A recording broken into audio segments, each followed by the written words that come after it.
రాష్ట్ర ప్రభుత్వం ప్రతిష్టాత్మకంగా శ్రీకారం చుట్టిన ఆటో డ్రైవర్ల సేవలు అనే పథకాన్ని నేడు ముఖ్యమంత్రి చంద్రబాబు నాయుడు ప్రారంభించగా శ్రీకాకుళం జిల్లా పలాసలో శాసనసభ్యురాలు గౌతు శిరీష అట్టహాసంగా కార్యక్రమాన్ని ప్రారంభించారు.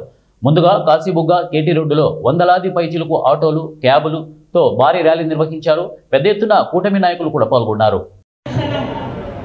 చూసుకుంటూ వాళ్ళ అవసరానికి ఏవేవి పథకాలు తీసుకురావాలో అని ఆలోచించి అమలు చేసిన పథకం ఈరోజు ఆటో సోదరుల సేవలోని ఈ కార్యక్రమం.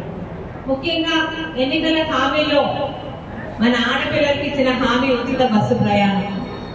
ఆడపిల్లలకి ఇచ్చిన మాట ఖచ్చితంగా నెరవేర్చాలి. ఇంటి ఆడబడుతులకు ముఖ్యంగా ఇవ్వాల్సిన మనం ఇవ్వాలి.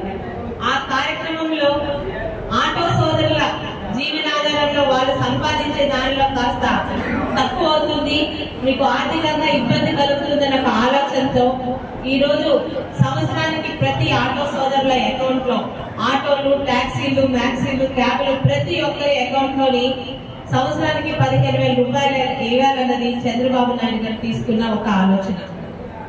ముఖ్యంగా ఇక్కడ చెప్పేది ఏంటంటే, అడగందే అమ్మాయిని అన్నం పెట్టదు అంటారు, కానీ అడగకుండా ఒక తండ్రి ఎలా అయితే తన కుటుంబానికి ఏంటి అవసరమో అడగకుండా పిల్లల అవసరాలు గమనిస్తూ తీరుస్తాడు.